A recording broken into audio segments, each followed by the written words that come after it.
इस वीडियो को देखने के 3 फायदे हैं। सबसे पहला, अगर आप इस मैनिपुलेशन को समझ जाते हैं तो आपको कोई मैनिपुलेट नहीं कर पाएगा और आपका सोचने का समझने का शक्ति दुनिया के 90% लोगों से अलग हो जाएगा। और दूसरा, अगर आप कहीं फंस जाते हैं तो आप इस मैनिपुलेशन का यूज करके आप वहां से बच के निकल जाएंगे। और तीसरा, आप चंद सेकेंडों में ये पता लगा सकते हैं कि आपको कौन कौन मैनिपुलेट कर रहा है।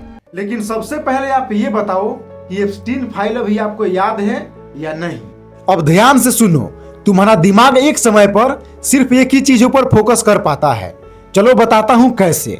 जब कोई तुमसे इमोशनल टॉपिक पर बात करे या शॉकिंग इंफॉर्मेशन दे या बिल्कुल नया प्रॉब्लम तुम्हारे सामने लाकर रख दे तो तुम्हारा और दुनिया के 90% लोगों का दिमाग ओरिजिनल प्रॉब्लम को भूलकर नए प्रॉब्लम में उलझ जाता है। इसके बहुत सारे एग्जाम्पल्स हैं। जैसे कुछ महीनों पहले पूरी दुनिया में बेरोजगारी और महंगाई पर लोग सवाल कर ही रहे थे, तभी कुछ ही दिनों बाद पूरी दुनिया में एप्स्टीन फाइल रिलीज होना शुरू हो गया, जिससे पूरी दुनिया का ध्यान ओरिजिनल मुद्दों पर से भटककर इन एप्स्टीन फाइल में उलझ गया।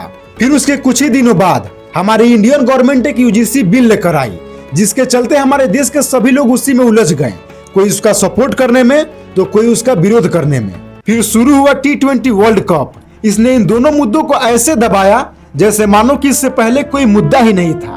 इस वीडियो को तुम आसानी से समझ पाओ, इसलिए मैंने इस वीडियो को 3 पार्ट में डिवाइड किया है। सबसे पहला, तुम इस मैनिपुलेशन का यूज कैसे कर सकते हो, और दूसरा, तुम इसे पहचान कैसे सकते हो कि कोई तुम्हारे ऊपर इस मैनिपुलेशन का यूज कर रहा है या फिर नहीं, और तीसरा, तुम इस मैनिपुलेशन से अपने आप को इसका शिकार होने से बचा कैसे सकते हो। तुम्हें इस मैनिपुलेशन का यूज करने से पहले इन 2 पॉइंट को टारगेट करना होगा। सबसे पहला, तुम लोगों को कंफ्यूज करो, और दूसरा, तुम लोगों का ध्यान भटकाओ। एग्जाम्पल, तुम्हारे दोस्त ने तुम्हें कुछ पैसे उधार दिए और वो पैसा अपना वापस मांगने के लिए तुम्हें कुछ दिनों बाद कॉल किया, तो तुम्हें बोलना है, देखना भाई, मैं काम करने के लिए बाहर गया था, लेकिन ये प्रॉब्लम हो गया, ये मेरे साथ घटना घट गया।